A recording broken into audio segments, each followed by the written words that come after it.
yow miy gan ci chaîne bi ñu ngi lay ñaan nga abonné bul fàttee bés cloche de notification bi mooy tax bépp vidéo bu ñu mën a dugal YouTube envoyé la ko ci sa téléphone. thème kaso yi ci Sénégal réew mi moom ku topp ay yëngu-yëngoom doo mës a wax ci farata bërki démb coowal Babacar Ngom la woon ak waa Ndengleer démb Aby Ndour dal ci kaw Atepa ci ëllëg sa Goudiaby tontu tey coow li ne ca boy ci diggante Moustapha Cissé Lo Farba Ngom Yakham Mbaye bu mujj bi moom bu ci kaso amul wàll Assane war a ñibbi Njuufeen du ma ci sori damay fàttali rek Yakham Mbaye lu kenn fàttewul saaga yu ñaaw yi mu fi saaga woon Guy Marius Sagna ku ñu fay sa bor nga mer la nga leble woon a baaxul te ci mu baalu ko àq mu baal ko fa la lépp mujje plainte amu ci woon yoon te ndey rek la foofu nag laa yem ci saaga ndey yi te dellu si ci thème bi di wàllu kaso yi ci Sénégal bu ma laajoon ana kan moo mën a waat ne du mës a dugg kaso ci àddinaam ñaara ko mën a waat ku ñeme yàlla lool ak ku jege yàlla lool ndax kaso bu weesoo tayeef ñaar yi fay tàbbal nit yëpp kenn mënu ci am mucc mooy ndogal mbaa nattu te ñu bari ñii ñu fiy waate ci seen barke tey dugg nañu kaso ba tey ji rek boo demoon rëbës gële ca 100 mètres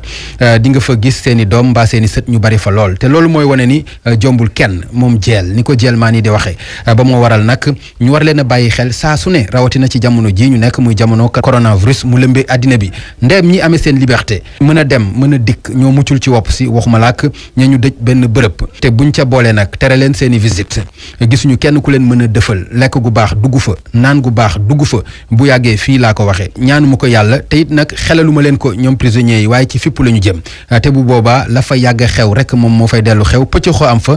fital ya tàkk ñii gaañu ñii dee te du mujj fenn ndax la fa mujjoon a xew ba fii mujjul fenn gannaaw jombul kenn moom kaso na kilifa yi xool nu ñu koy yaatale ak naka la ñuy rafetale nekkin wa te xool itam nu ñuy def ba déggoo ak waa SYTJUST di syndicat bi ëmb ñiy liggéey ci wàllu yoon seen gerew baa ngi bëgg a yàgg te mi ngi bëgg a mitti ci ñi nekk ci kaso yi te war a génn bu yàgg te amuñu greffier bu leen signeel kilifa yi nag teg ci war a xool bu baax naka la ñuy def ba ñi ñuy tëj ci kaso bi du am kumba am ndey ak kumba amul ndey lii xew tey ñëpp teg ci seen i gët gisuma kenn ku ko mën a layal génne ci kaso bi Seydina Fall Bougazelli mi jëf lu ne weng loxo ci poos ak ay faux billets ger ay gendarme bàyyi fa Abdou Karim Gueye mi wax donte ay waxam tegginuwul waaye kañ la wax gën a mën a for jëf ci àddina naam yoonee atte waaye nag atte lu xel mën a nangu da cay baax te sax ay lay wen li ñu war a mën a atte mu gaaw leer daa bari lool ci réew mi 94 milliards yaa ngi fii léegi mu rees te kenn waxatu li waxam mbiru pétrole baa ngi fii kenn waxatu li waxam mu mel ni li gën a gaaw ci suul scandale mooy ubbi ci ab enquête yóbbu ko ci yoon ba mu mel ni bunt ba koy ubbi moo koy tëj ràpp ba lépp mën faa jaare ñu fàtte ko waxuma ni loolu la waaye nuru na ko